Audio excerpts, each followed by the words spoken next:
Hello guys, welcome back to a new video on the Wanna Show channel where we talk about everything Fortnite creative related. Today I'm going over all the stat devices and how to use it. So basically how this device works is you have a little power up thing here. There's a tracker and there's another device right here. You can't see because I started the game. But basically how it works is you pick up this little power up and a thing pops up in the bottom left that gave me 50 points. So I set this to 50 points, so every time I go over it, it will give me 50 points. Now I leveled up me to level 2, and I set it to 5 levels and 100 points per level. So if I keep claiming this over and over again, it will go up on this tracker right here, and also in the bottom left-hand corner. It pops up for 5 seconds, and then it vanishes. Just like that. It's like a rank up system, so if you want a rank up system in your game, stay tuned. I'm going to show you how this device works. Let's get right on into it. Break it down like this. Before I start the video, I would like to announce that our Discord has been revamped. So if you need help with anything creative, you can join our community right here down in the description down below, and you can get help with anything. You could put general questions you have about creative in the general chat, or if you have more specific questions about a specific problem in your map, you can head over to the tickets text channel right here, and you click open a ticket, and then as soon as you do open a ticket, it will give you a space where you can type whatever you need for your map or whatever questions you have, and one of our creative experts or I will get back to you and try to help you in a timely manner. So that's pretty much it. If you need help, you could join our Discord down below and ask any questions you need. Let's get back to the video. So you can find this device right here in your creative menu in your devices tab. You have them right at the top here. We have stat creator, stat counter, and stat power up. You can put them all three of those in your hotbar right there.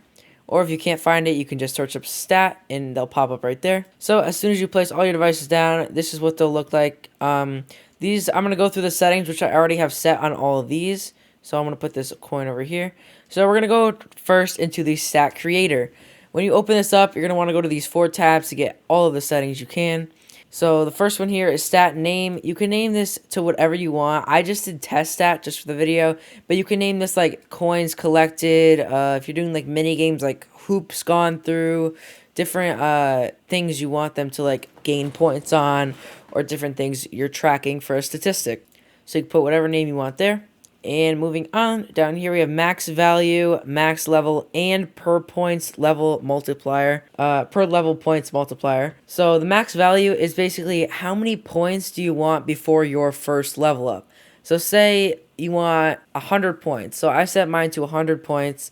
So every 100 points, you will level up 1 level out of these 5. Just like so.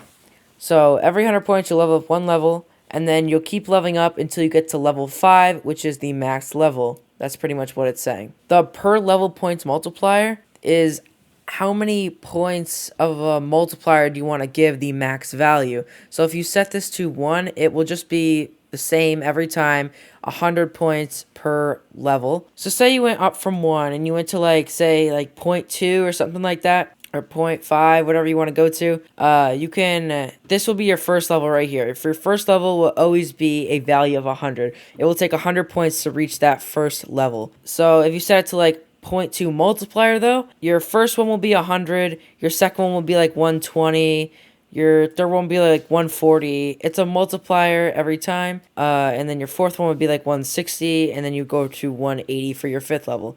It multiplies the amount of points that you need to get a level every single level. So I hope that makes sense. The next one here, can lose level from point loss. So say you lose enough points, say you get negative points and you lose points from one of these coins, you can set that to yes or no. So do you want to lose a level, or do you not want to lose a level? So if you set this to yes, they can lose a level. If you set this to no, they can't lose a level. They'll just be at 0 points for that level at all times. Next one here is scope. The scope is like you have player, team, and match. So this is like everyone in the match. This one is just your team, and this one is just you. So it depends how many people want to be working on this level at once. Just the player, just your team, or everyone in the whole entire match. Up to you. I'm going to keep it on player. Next one here is selected team. This is the team that is going to be selected. So say you go on team here and you select team 1. That means team 1 will be doing the coin, the token, or whatever. But you could set this to player and team 1 for players. So say if the player's on team 1, it will also work for that. Down here, invert teams class selection. I've gone over this with other devices before, but basically it's if you set this to team 1, only team 1 will be able to use this device. But if you invert it and you turn this to on, that means everyone except for team 1 can activate this device. So I'm just going to turn that off for now.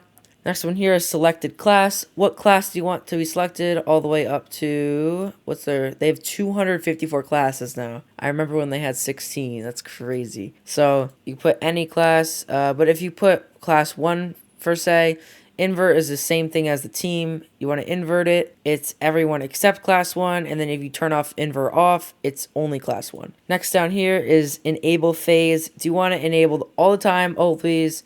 Or do you want to enable none of the time, and you will have to enable it manually from the functions and events area. I want it always enabled, so I'm going to keep mine on always. Next here is stat color. What color do you want the device to be?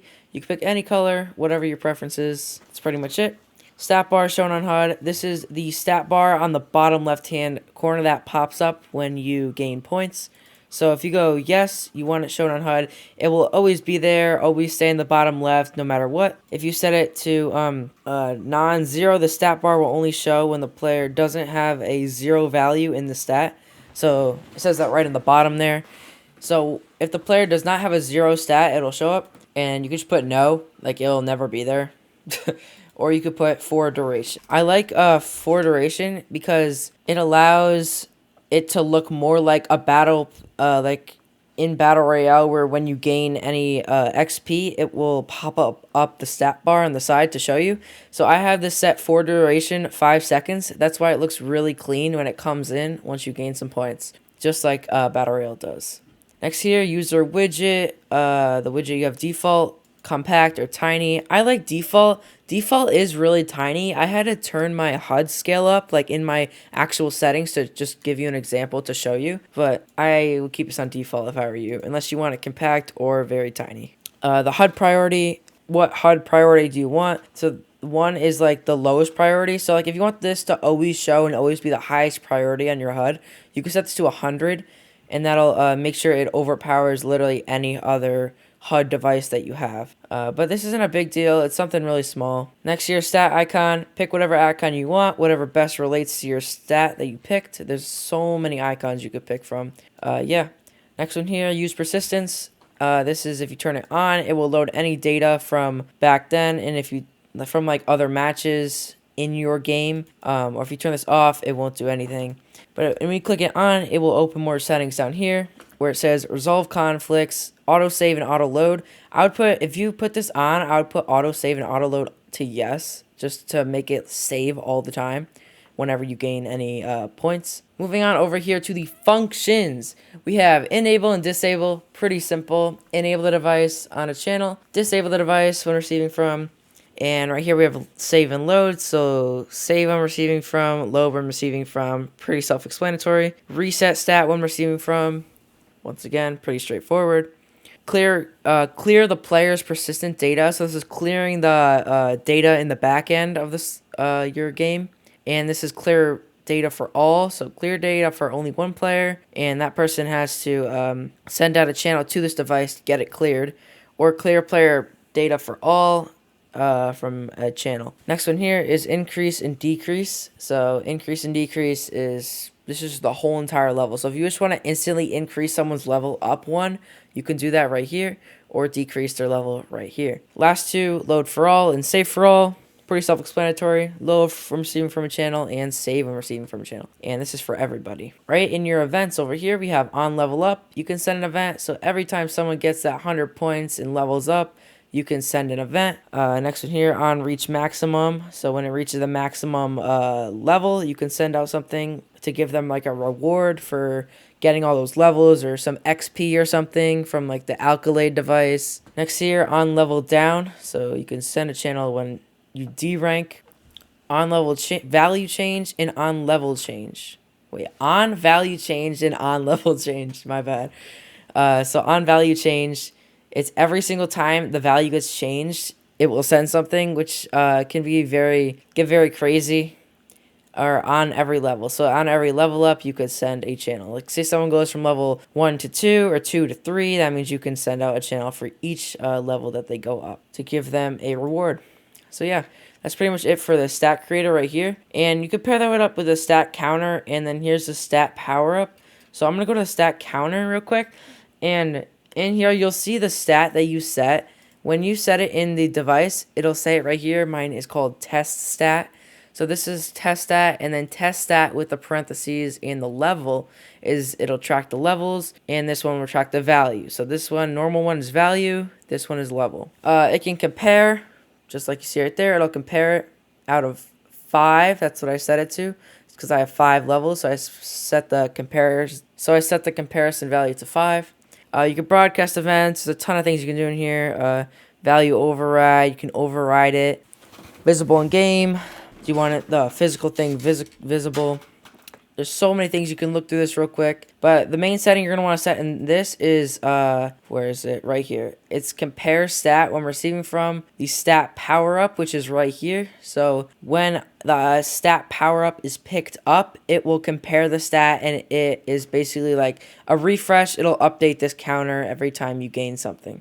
So there's registered players, unregistered players, so you can register a certain player to this stat counter specifically. And the events, there's compare, failure, on value change, pretty self-explanatory, straightforward. But if we come over to here now, the stat power up, this is what makes everything run. We have the same things up here, test stat and test stat level. I set this to test stat, just the normal one. The magnitude is basically how much value do you want to give the player. So I set this to 50 points just to show you. So when you collect this coin, it will give you 50 points, and you need 100 points to level up. So you have to collect this coin twice to level up. On touch, there's other settings in here you can go through. I can't cover all this in this video, but if you read the little descriptions underneath, you can pretty much pick it up really easily. And so I'll show you how this works now, starting the game. So if I head right over here, you can see I'm basically level 1 out of 5. So I'm only level 1. So we're going to collect this one time, and it will pop up in the bottom left, and it will say I gained 50 points. It'll do a little animation, and it'll go away. So now I need 50 more points to level up. So as soon as I pick this up, it'll pop up again, and it will level me up to level 2. Just like that, I'm level 2. And if I keep doing that, 50 points. And then if I claim it again, another 50 points. See how I now have 100 points, and I need 120? That was the multiplier that we set. So I set it to 1.2, so we need 120 points now to level up. So if we click it again, boom, just like that. And now we need 140. So every level, it will keep multiplying. You will need more and more points every single level, which makes every level harder. Level 4, it will update there. Now we need 160, and we have hit our max level. Most of the time for this stuff, you're going to want to give your player a reward. Like XP and creative, you can send XP if you have that verified in your map. You could send, give them certain weapons, certain just rewards for whatever they do in the game. So that's basically it for these 3 devices. They're pretty self-explanatory, but it's basically a level up system. So if you did enjoy this video, please leave a like and subscribe. We are almost at 5,000 subscribers, which is crazy. And if you did want to support me in the Fortnite item shop, you can use code peeper. That's peeper, P-E-E-P-E-R. And if you have any questions, leave them down in the comment section below. I respond to as many comments, if not all my comments down there. So leave a comment. And make sure to join the Discord and make a ticket if you do need help, more than what I covered in this video. So that's it for the video. I'll see you all in the next one. A sister out.